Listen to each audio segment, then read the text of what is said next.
the incident of violence against women on the street, for sexual assault, which is an ongoing problem. A second problem that is even larger than that is an issue that Charlie County in particular tries to address, and I also try to address in a small legal clinic that I do every Saturday morning. So I'll talk a little bit more about. And that is the issue of domestic violence. And that is an issue which really involves not only a lot of our families and in our community, but also occupies a great deal of time by our local police. And it's an issue which I think has to be addressed in terms of prevention and education, and legally also. But I do want our candidates to address what their thoughts are on these very persistent problems in our community, which makes the community unsafe for all of us, but particularly for women. So I've asked all these three candidates to come, and I also have set this up more as a forum, a sharing of information from the audience to educate candidates about problems they see in the community, and also an educational response from the candidates to say what they would be thinking about in ways to better the community. So that's what's happening tonight. And I mentioned also that I am still a lawyer, and I do a free legal clinic on Saturday mornings from 10 to 12 at Law Line of Vermont, which is 274 North Winooski Avenue. And people come to see me with these kinds of problems on a very regular basis. The other kinds of people that visit me for legal problems, in particular problems that women have legally, are the new Americans in our community. And by that I would say the Somali community, today I saw a woman from Congo. Many women who are here in this country come to this clinic. And I must say, it is a problem that I'm not going to be able to handle all by myself for very long. So I'm looking for volunteers for the clinic, and I would ask for your support for that clinic and for those women and men who come with very important legal problems that they don't even understand, to tell you the truth, because they are newly arrived in this country. So on that basis, I want to ask the candidates to take a couple minutes, and kind of only a couple minutes, to talk about their ideas about how the mayor's office should be thinking about these problems and any way that the mayor can help in making this community safe and secure and still constitutional in a way. What I'm talking about is to have a community that's very safe, but is not, well, I must say, that not overly police, to put it that way. And that we are all respecting each other, our constitutional rights, and yet that we are creating a safe community. So I think I'll go alphabetically, if that's all right. Yes. Will you be taking questions from the floor? And after these gentlemen and lady, I don't know the proper words, gentlemen and lady, but yes, Wanda and Kurt and Monroe give an opening statement, then we will be taking questions. I think it's not too cumbersome that it'd be best if this is one of my students, by the way, this is also a class. I do this as a class as well, so many of my students are here tonight. He over there, Zach, is one of my students who will be collecting written questions, and then we'll be asking the candidates those questions. So would you prefer that they be written as opposed from the floor? Yeah, I think that would be okay. And you're welcome to do that, all right? Thank you. So our first speaker, why don't I go alphabetically, correct? And that would be Wanda. I'm going to start by introducing myself, and then speak about when I'm elected, what the office will be doing to look out the best interests around issues pertaining to domestic violence. Start with my name is Wanda Hines, and I am running for mayor as an independent.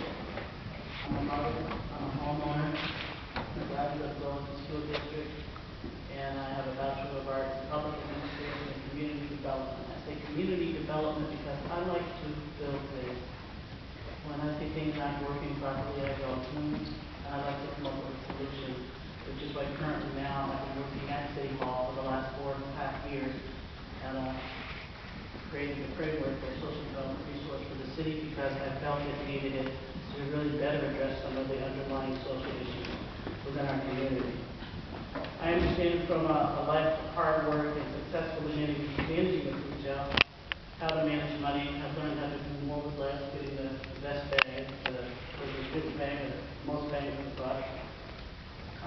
I'm running my campaign at this point very efficiently, and you'll hear about that tomorrow at the press conference. I'm not a party politician at all. I appreciate support from all parties. I'm an independent, a frugal manager. And as your mayor, I will be committed to making Burlington the most livable city that there is. Friday, I'll be taking a leave of absence, which I'm excited about, getting out there, shaking hands, getting to know the people. I'm running a campaign of history and ideas. When I say history and ideas, I believe we really need to really better understand where we've been before we could really get to the right place where we'll all be together and best benefit. And in doing so, the number one idea will be bringing Burlington back to the basics, analyzing our expenses, making sure our business environment is friendly, and electing a mayor of the people for the people. I say by bringing the basics back to Burlington, we will again, the city of Burlington, be a city that supports taxpayers and people that live here. That's why I'm not going to do that as candidate. But as mayor, as far as looking at domestic violence issues, and I kind of think of that as public safety, as social issues, I believe the city is connected in many of the ongoing programs throughout the city in various partnerships. But I believe the best solution is prevention on the front end of that. Prevention, outreach at early age in our schools. As we know, oftentimes in life, traditionally, women have been treated as second-class citizens. So it's easy to assume, or it's easy to push women around and act like they don't exist. And sometimes it leads to unfortunate situations where they are taken advantage of psychologically and physically, sometimes leading to death. And so I would encourage the office on many levels to stay engaged. And I'll stop right there for now. Well, I want to say thank you for inviting us all here today. And thank you for coming out to support the forum. Moreau, Weinberger, right here, that's out there. I think I'd ask you before we are. Hello. Thank you, Sandy and Jim, for hosting this important event tonight. I've been campaigning for mayor since September, and it is good to look around the room and see so many people that I've met with over coffee or in previous forums. For those of you who haven't met, quickly, here's a quick summary of who I am. I am a lifelong Vermonter. I was born and raised in the Upper Valley. I graduated from Woodstock Union High School, left the state for work and college, and then returned home to Burlington nearly 10 years ago. I'm a father. I have a nearly 6-year-old daughter, and I am also a Burlington business owner and a former nonprofit executive, and we'll bring those life experiences to the job. I think it's important. This is a welcome event tonight, Sandy and Jim, in that while crime and criminal justice issues have not gotten an enormous amount of attention on the campaign trail, there's certainly issues that are at the top of Burlingtonians' mind. Whether I am in the New North End, talking to people about a rash of break-ins, or listening to a woman who lives on Booth Street who is concerned about the drug dealing that's happening in Pomeroy Park. There is certainly a broad perception in this community that crime is rising and spreading. And there's some debate about the stats on that, but there's no doubt that that is the perception. And as long as that is the perception, it's clear that one of the top jobs of the mayor needs to be focusing on this issue. I'll do that in 3 ways. First of all, I'll be an engaged mayor. I'll be engaged in the sense that I'll be very much on top of what crimes are happening in this community. I'll talk to Chief Sherling, and I'm going to work out a reporting system where I, at least weekly, if not more often, getting updates on all the crimes that are happening in the community. I'm going to be engaged with what's happening and hearing from community members themselves as what's going on. And I think there are some ways we can talk about further tonight that we can make sure that that information is coming in from the community in a regular way, in a way that can be tracked and analyzed. I'm committed to getting the police the resources that they need to do their jobs well. We're very fortunate to have an extremely effective police force and tradition of effective law enforcement in this community, and I will do everything I can to maintain that. I will also do everything I can to maintain the social service infrastructure that has been built up over the last 30 years and that is also critical to controlling crime. Many crimes are generated as a result of economic conditions, as a result of mental health issues, and it is quite vital that we have a mayor who understands that, who's been involved in that. I have done that as a board member of the Turning Point Center, which is an addiction recovery organization, and we need to keep that system intact and strong going forward. So I look forward to the rest of the conversation tonight, and again, thank you for having us. Thank you, Sandy, and thank you, Jim. Hope everybody tries to make a donation to the Caroline Fund. Very important fund. So I'm Kurt Wright. I'm one of your city councilors here in Burlington, state legislator, I'm the president of the city council, manage a small business. But let's talk about what this forum is about here tonight. It's about public safety, it's about violence against women and children. Let me start out first saying that I'm extremely proud to have received the endorsement of the Burlington Police Department last week. I think that the Burlington Police Department, our Burlington Police Department is one of the finest in the nation, literally second to none. I think they do a fantastic job. And I certainly am going to work to make sure they have the resources. I've committed to them that we will, while we didn't put the 2 cents public safety tax on the ballot on March 6th, we will either find a way to fill that hole, either through savings, efficiencies, or increased revenues that we don't know about yet, or I will lead the city with a special election, and I will campaign vigorously across the city to get that passed. We won't leave our public safety hanging, police and fire. So let me just say this, Burlington is a great city. It is really a safe city. And we want to get that message out there. Burlington is a great, safe city. But are there problems? Yes, there are. We can't stick our head in the sand and deny that we have some problems, some of them are growing. Drugs in the neighborhood are a problem, and we can't ignore that. We need better community policing. I'll work to make sure that that happens. We have domestic violence and violence against women is still a big issue, a bigger issue than we should ever accept in the great city of Burlington. And what we need to, for one thing, men need to hold men accountable in regards to that issue. And I want to say first that violence against anybody is wrong. So we know that sometimes violence happens against a man also, so I don't want to ignore that. But it's largely against women, and men need to hold men accountable. We also need to speak out. As leaders in Burlington, we need to speak out. When we have an incident like that happened at the Sigma Phi Epsilon fraternity a while back, very recently actually, we need to speak out as leaders against that and make sure that people know that that kind of language is not ever going to be acceptable in the city of Burlington. And I want to applaud UVM for taking swift action to shut the fraternity down and to actually investigate that situation. I think they did a good job there, and they deserve applause from us on that. But we also need to speak out, and I've done that in terms of issues around Burton Snowboard. I think that they had, while they're a great business in Burlington, and we obviously like having them here, but there were images of graphic violence, violence against women, and that shouldn't, again, we've got to speak out against those things. So it involves, one that was right starting out though, and Sandy mentioned it also, it starts with education and prevention, and from there we want to teach kids, we want to teach kids in the schools, and my time is up, but thank you very much for all being here tonight for this important forum.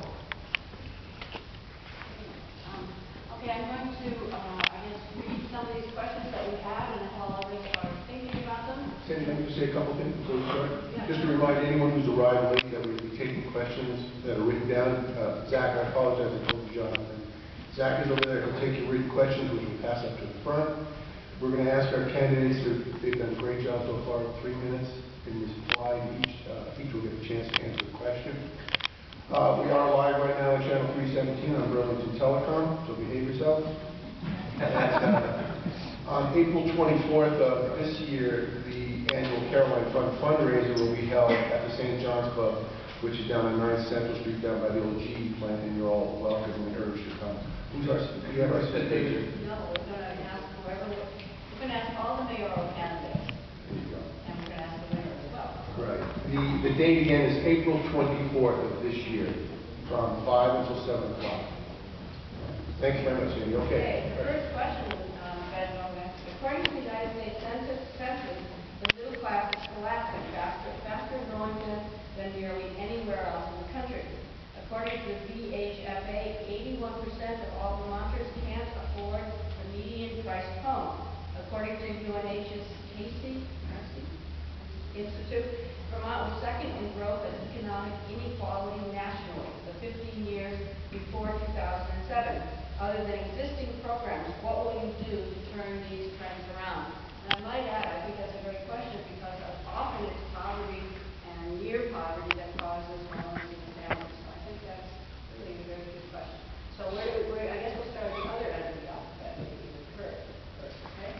Thanks, Andy. That is a good question. And let's start with the fact that Burlington needs to grow our economy.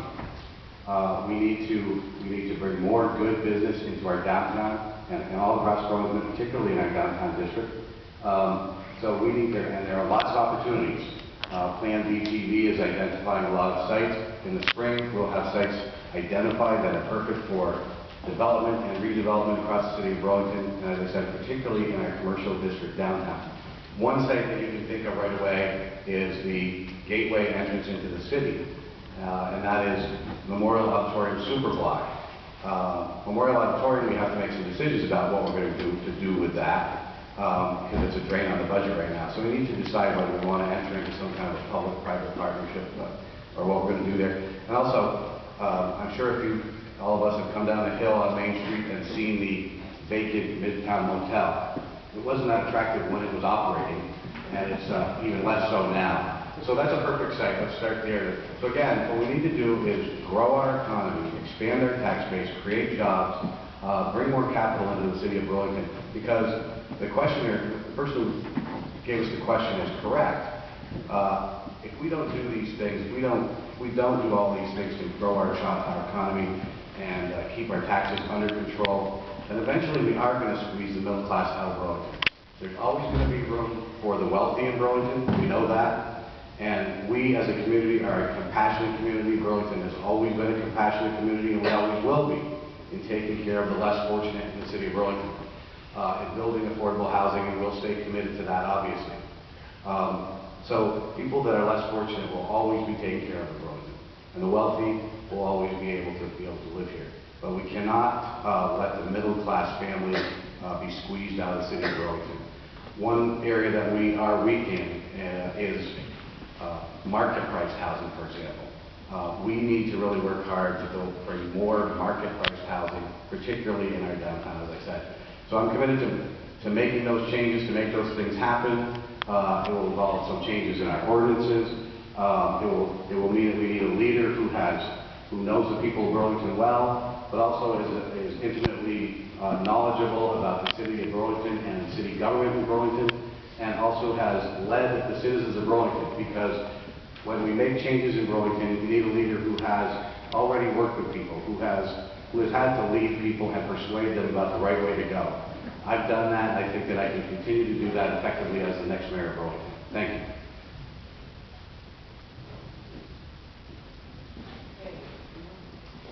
Okay, thanks. So it's a two-part question. I'll take the question about affordability first, and then the economic inequality. I think the first and foremost thing that the next mayor can do to make sure that the middle class is not squeezed out and the additional pressures are not put on the middle class is to put the city's finances in order. One of the real failures of the political leadership in this community over the last 6 years is the failure to do that, to put our finances in control, and the pressure that that's putting on property taxes is a real problem for our middle class. I bring to the mayor's office a strong financial background, which I think is one of the things that's been missing in recent years.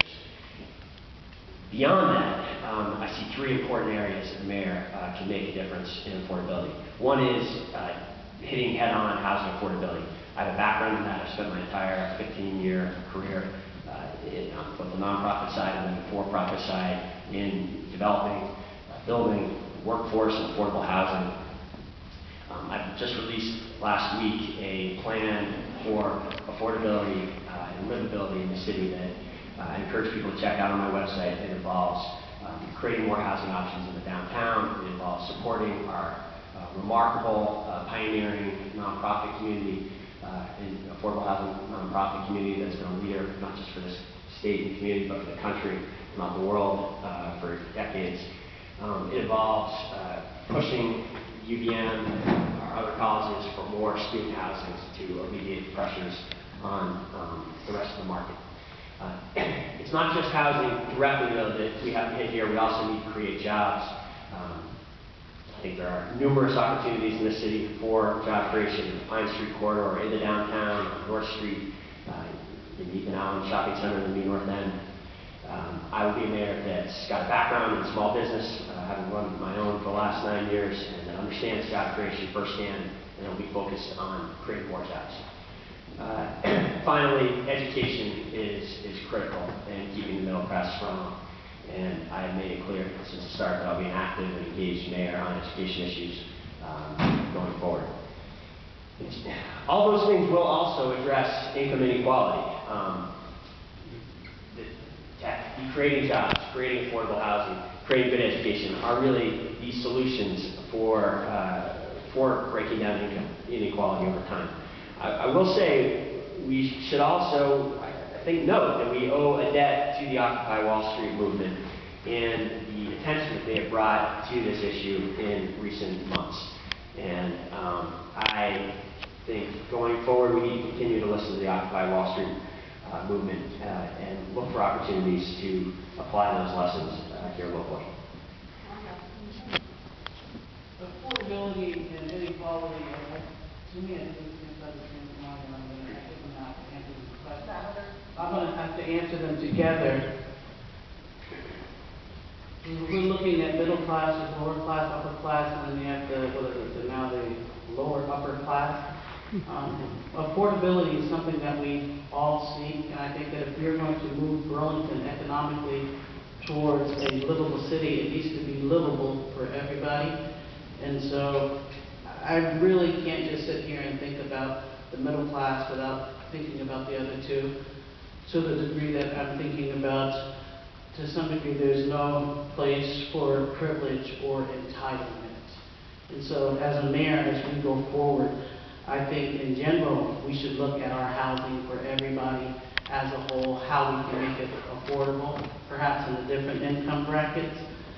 And then if we're looking at inequality, I think inequality is something that's rampant that we've been talking about for years. But perhaps if we can move that beyond talk to in a place perhaps where we can measure that. For years, it just seems that we talk, whether we're talking about race, whether we're talking about housing, whether we're talking about education, we're always talking, and that old adage just says, measured gets done. And so the middle class aren't being squeezed out. Yes, there's the great big economic divide, but perhaps we need to have a different kind of conversation before we can achieve that. And right now, as we look at the influx of new Americans, housing is an incredible big issue when you start looking at code. It kind of reminds me of Martin Luther King when he started talking about the inequalities of children of color in the classrooms. It wasn't until we started looking at this that we discovered that there was an inequality in the classroom for all the children in this country. And I think that is the condition that we are up against right now. We start talking about affordable housing and we start talking about inequality. We need to look at the whole picture all of them. Thank you. Okay,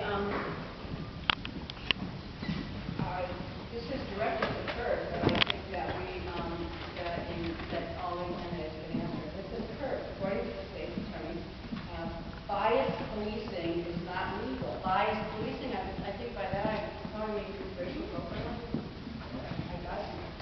Okay, biased policing is not legal in the state of Vermont, but most of the police departments in Vermont still do it. What will you do about it? In Burlington, there's been an ongoing alliance called the Uncommon Alliance, which has tried to deal with racial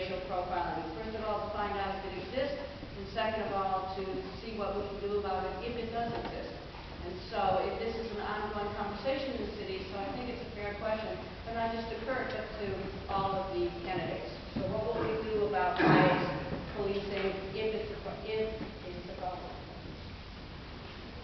Thank you, Sandy. It sounds like that person thinks I'm going to win.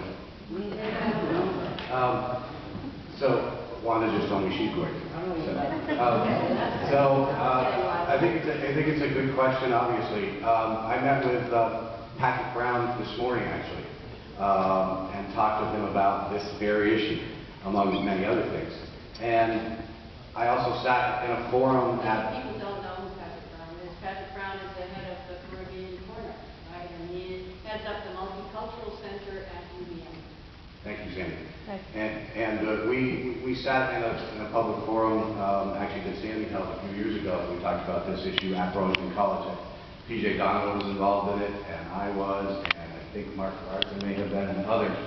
And we talked about that issue. And I think that when the issue first came up, I think probably the Burlington Police took some umbrage to it to suggest that there was any racial profiling going on. I think change is always difficult when we talk about those things. But I think now that when change starts to seep in a little bit, you start to understand that there probably is some racial profiling that goes on.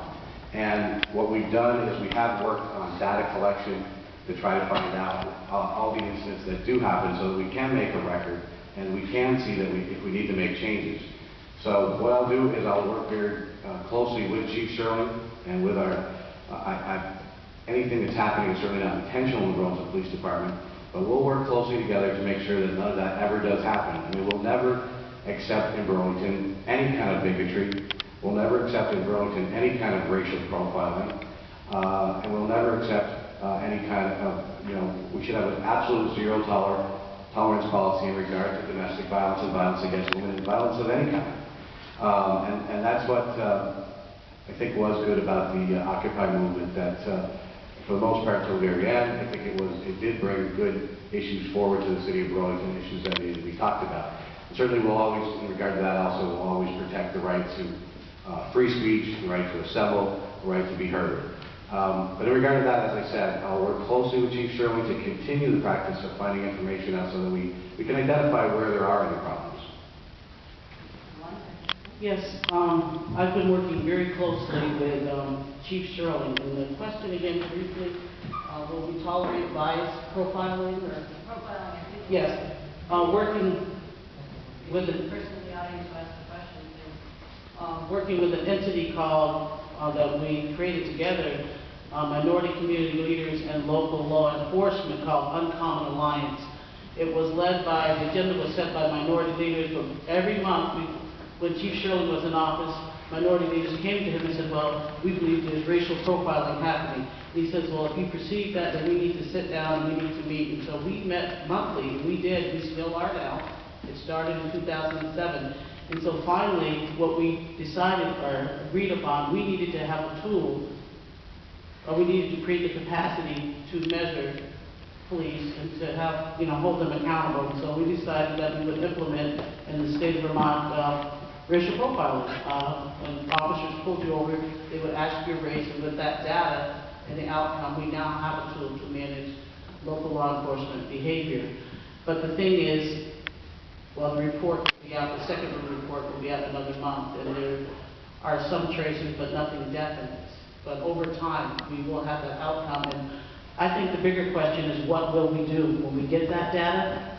We look towards training. That was one of the main things that Chief Sherling put on the table. I mean, if we can't see it, we can't address it. If we can't measure it, again, getting back to we talk, but I think we need to create the capacity in a few places in this city to measure certain behaviors, especially now that we are becoming more ethnically and culturally diverse. And that's pretty much what I do. And it's been a great experience. I just kind of want to add, it's about having these facilitated dialogues, and I have the privilege of co-facilitating these meetings, and it's about building trust, it's about building transparency and accountability. And T.J. Donovan's been there. We do it with the South Burlington Police, Trevor Winkle. Steve McQueen is there, the UVM chief is there. And we've had over 400 community members that have rotated in and out, and it's about building trust and transparency. So prevention, dialogue, dialogue, dialogue. Well, the only thing I have to add to what all that's just been said is I just think I want to say I think one deserves real credit on this issue.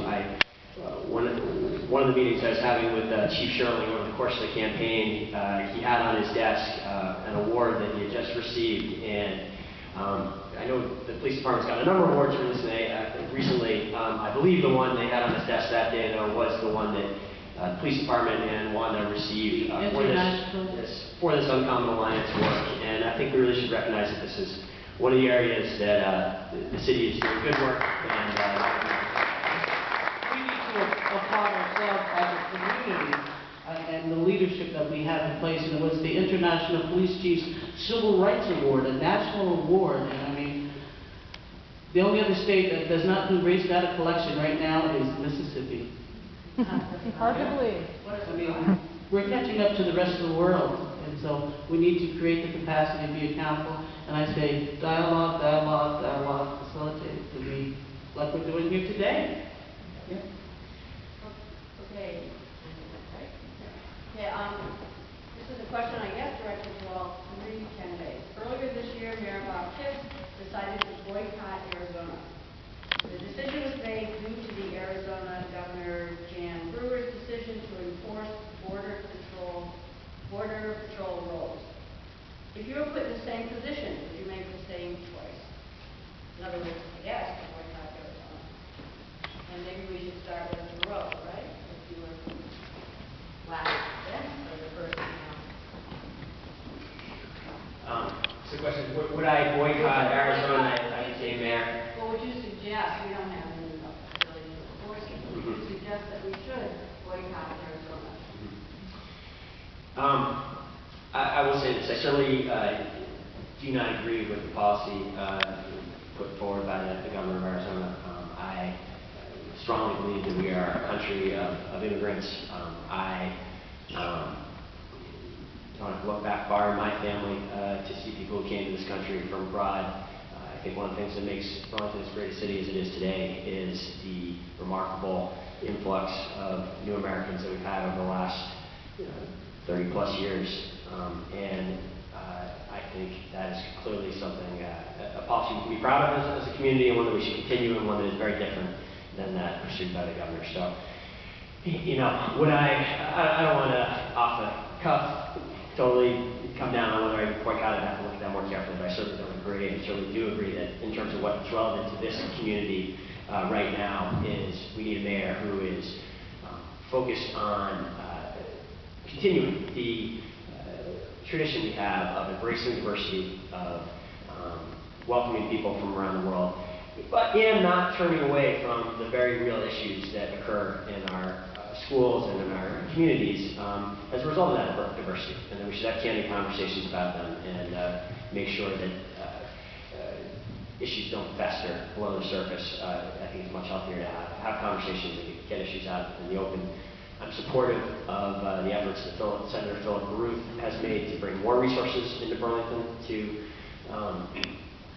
help with the issues that come with having a large new American population. I think it's an area that having the only citywide elected official also engaged in could have some benefits, and it's something I plan as mayor on supporting him with and working with going forward. And I think having a mayor that has a strong relationship with the federal delegation will help with that. And that is the background that I bring to the table. I've worked at Senator Leahy's office, having grown up knowing Peter Welch.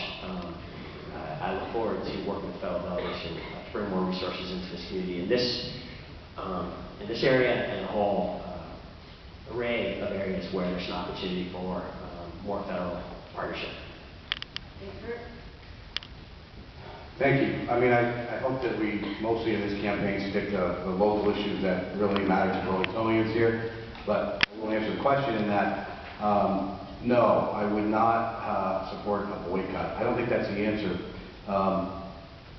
I personally don't agree with the policy we have in Arizona, but I'm not going to jump in there and say we should. I don't think that's an answer to say that we boycott them. I don't think it has an impact on them.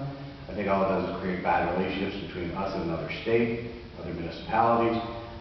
We have to acknowledge the really difficult issues they have there that we don't have here. Again, though I disagree with their policy, but they do have tremendous issues with illegal immigration there. And what we really need is for the federal government to create a policy on immigration, illegal and legal. We want to be a community, a state, country that is pro-immigration. And we always should talk about that in that regard, that we are pro-immigration. We're a country of immigrants, and we want to support that very strongly. So do I think that was the answer? Do I think that had any impact whatsoever in the Plaza Way? I really don't. But I think we can certainly speak out individually that we think that's a bad policy, that it didn't really achieve what they want to do over there. But I don't think a boycott really works in this case. Thank you. I'm going to agree with Kurt. I wouldn't have supported the boycott as mayor. Although sympathetic, I would not have supported the boycott. It's at this point, I would see it as a federal policy. The federal government needs to create a policy, make a decision, get off, make a decision. Needs to make a decision, and I think that we are a country of immigrants, and we need to focus what we can do best here for our new community members, and what our policies will be, and what kind of infrastructure and support, and after facilitated dialogue, we will arrive at that. But stay informed. That's all. Sandy, I have a couple of questions out here about homelessness that I'd like to address to our candidates.